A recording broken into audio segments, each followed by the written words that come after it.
E aí, pessoal, tudo bem? Rapaziada, vamos seguir os nossos trabalhos de hoje falando sobre o mercado da NBA. Eu separei aqui algumas informações que saíram recentemente na imprensa americana e irei comentar sobre elas com vocês. Antes, peço para que você deixe seu like, né, como sempre, e se não for inscrito, se inscreve no canal para não perder nenhum vídeo novo, tá bom?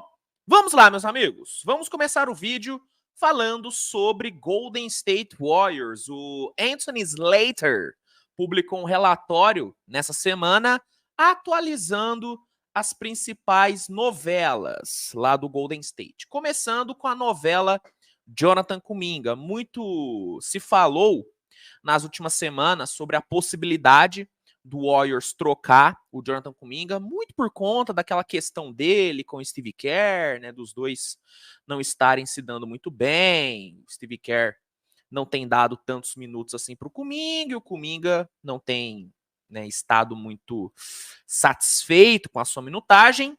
Então, muito tem sido falado sobre a possibilidade do Kuminga ser envolvido em uma troca.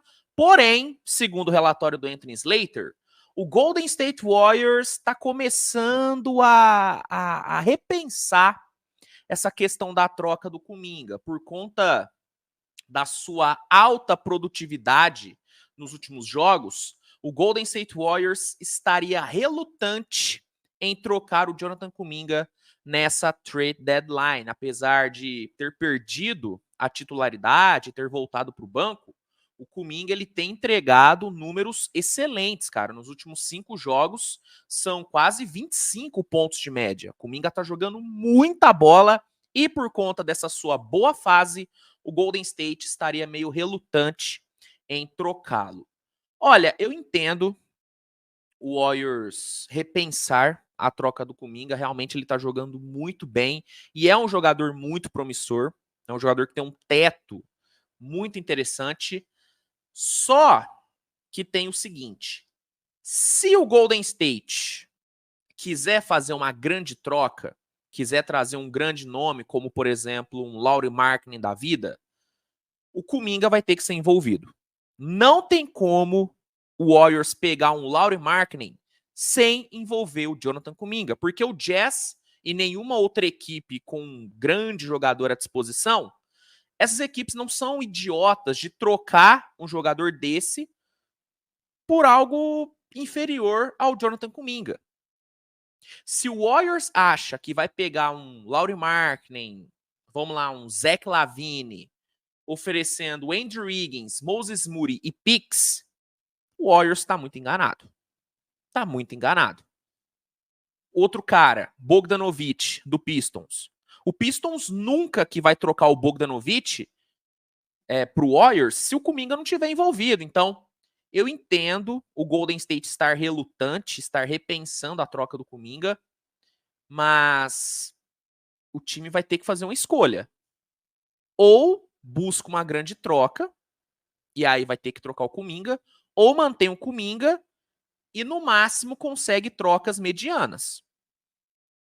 E a pergunta é, com trocas medianas, vai dar para salvar a temporada do Warriors?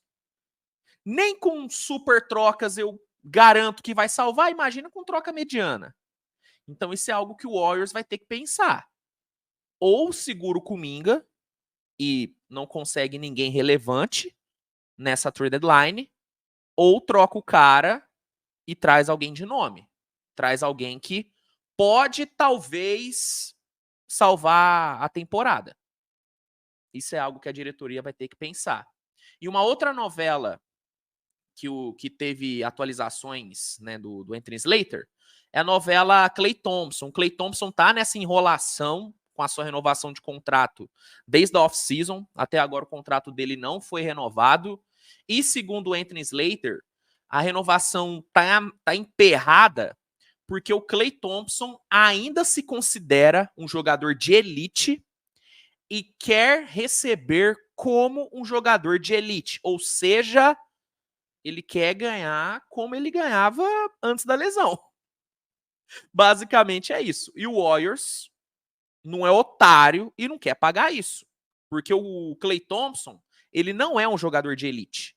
se ele realmente pensa que ainda é um jogador de elite dos dois lados da quadra, e é isso que o Anthony Slater reporta, se ele ainda pensa assim, o Klay Thompson tá maluco, ele precisa de um amiguinho para chegar nele e falar: ô Klay, te falar, irmão, você não é mais aquele Klay Thompson não, viu? E já faz uns 3 aninhos que você não é mais aquele Klay Thompson. O Klay não é mais um jogador de elite. É um jogador ruim? Não, não é. Ainda é um jogador bom. Diria até acima da média, mas não é de elite. Não existe o Klay Thompson querer receber 30, 35 milhões por ano. Não existe. Não existe. O Klay Thompson hoje, na minha opinião, é um jogador de 20, 22 milhões por ano. No máximo. No máximo. Sendo bonzinho, porque ele tem história no Warriors. Se o Klay Thompson estivesse no Detroit Pistons, ele seria um jogador de 18 milhões. Vamos falar a verdade? Seria de 18. Só que como ele tá no Warriors, um time onde ele é ídolo, aí 20, 22 milhões. Essa é a realidade do Klay Thompson hoje. Ele não é um jogador de elite. Não é. E segundo Anthony Slater, a renovação tá emperrada porque o Klay Thompson quer receber como jogador de elite. Porque ele acha que ainda é um cara desse nível dos dois lados da quadra, o que é uma insanidade.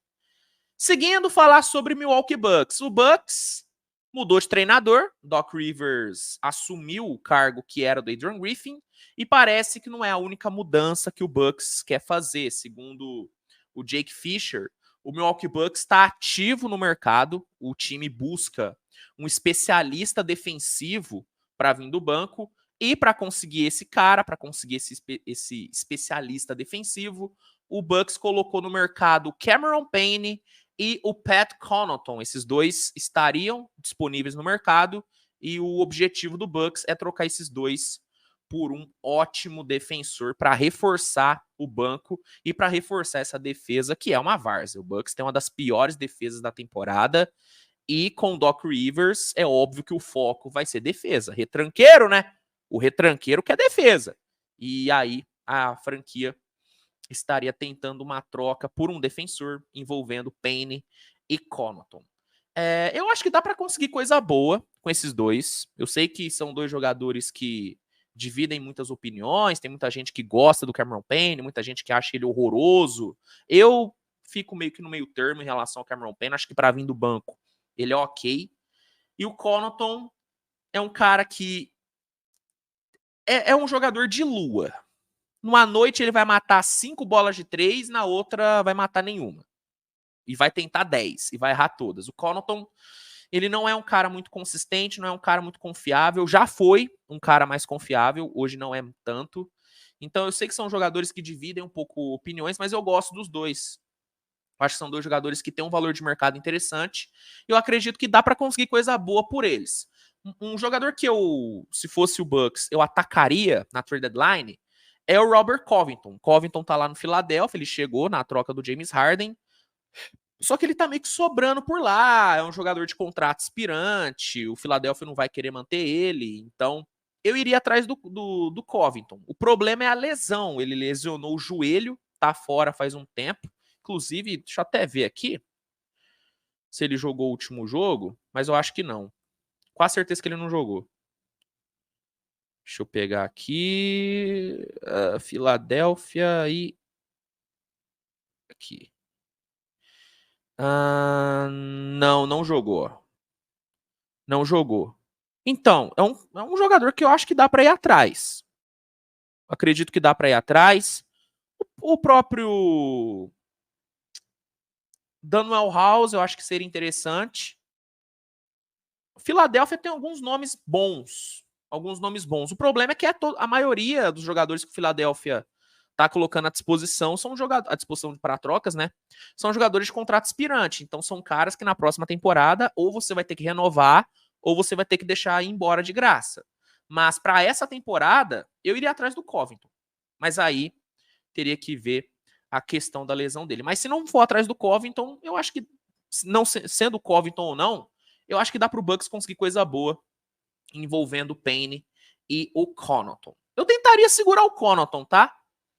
eu tentaria segurar o Connaughton, sendo sincero. Apesar de ser inconsistente, é um espaçador de quadra que tem o seu valor. Eu tentaria manter. Bom, para fechar, vamos falar sobre um dos queridinhos do mercado, Alex Caruso, né? Rapaz, o Caro Show é um dos jogadores mais cobiçados da NBA, segundo um relatório do Jake Fisher. Mais de 10 equipes já mostraram interesse no Caruso, só que não vai ser fácil tirar ele do Bulls, não. Né? Segundo o Jake Fisher, Chicago não quer trocar o Alex Caruso, seria um jogador fora de cogitação, e para evitar propostas, para evitar que equipes assediem o Alex Caruso, Chicago, segundo o Jake Fisher, teria colocado um preço absurdo no Alex Caruso. Segundo o Insider, o Chicago, para iniciar a conversa, está cobrando múltiplas picks de primeira rodada. E aí estaríamos falando de mais de 2 escolhas de primeira rodada para começar a conversar por uma troca envolvendo Alex Caruso. Um preço extremamente alto, porque não se trata de um All-Star. Não se trata de uma estrela. Você pedir mais de 2 escolhas de primeira rodada por um jogador que não tem esse patamar é duro. Claramente você não quer trocar. E Chicago tá querendo passar esse recado mesmo, do tipo, você quer o Caruso? Beleza. Eu não quero trocar. Pra me fazer querer conversar, mais de 2 escolhas de primeira rodada. Esse é o recado que o Bulls tá querendo passar. E parece que vai conseguir, porque você não tá vendo tantas equipes aparecendo com propostas mesmo pelo Caruso. Interesse tem de todo mundo, mas ninguém tá chegando com proposta. E aí o motivo é essa alta pedida do Bulls. Eu entendo o Chicago não querer trocar o Caruso. É um cara muito valioso. Na minha opinião, é um dos melhores jogadores do Bulls hoje, um dos melhores defensores da liga disparado. Só que eu sou adepto da ideia do Bulls entrar em reconstrução. Então, eu trocaria o Caruso pensando na reconstrução. Eu trocaria o Caruso por uma pique boa de primeira rodada e múltiplos jogadores jovens. Eu acho que esse seria um valor mais justo pelo Alex Caruso. Mais de 2 picks eu acho exagero. Eu não pagaria mais de 2 picks de primeiro round para ter o Alex Caruso. Mesmo eu achando ele um defensor fantástico, ele não é uma estrela. E eu, por ser muito apegado à escolha de primeira rodada, não é à toa que eu torço pro Oklahoma City Thunder, eu só abriria a mão de mais de 2 escolhas de primeira rodada por um jogador All-Star, por um jogador do nível All-Star, como foi o caso do Indiana com o Pascal Siakam. 3 escolhas eu achei muito, tá? Pelo Siakam, mas eu entendo porque é um jogador que foi All-Star no ano passado. Ele é um All-Star, o Pascal Siakam. É um All-Star. A questão do Siakam é muito contrato. É o que eu cheguei a falar na época da troca. Se é o Pascal Siakam com 2 anos restantes de contrato, eu tentaria baixar o número de picks, mas eu entenderia. Eu estaria mais ok em mandar 3 escolhas de primeira rodada. Agora, o Siakam sem contrato para a próxima temporada, contrato expirante, aí eu acho que foi um pequeno exagero do Indiana. Mas eu entendo, porque é um All-Star. Agora, você dar 2, 3 escolhas de primeira rodada pelo Caruso, eu não daria. E a tendência mesmo é que ele fique, porque eu acho difícil alguma equipe aparecer com isso. Aparecer com essa vontade, com esse interesse de abrir mão dessas escolhas pelo Caro Show. Então a tendência é que o Caruso fique em Chicago por mais uma temporada. É isso, meus amigos. Essas eram as informações que eu queria trazer nesse vídeo. Espero que você tenha gostado. Não se esqueça de avaliar com seu like, de se inscrever, de compartilhar com seus amigos. E é isso, tá bom? Tamo junto, grande abraço e até a próxima. Tchau, tchau.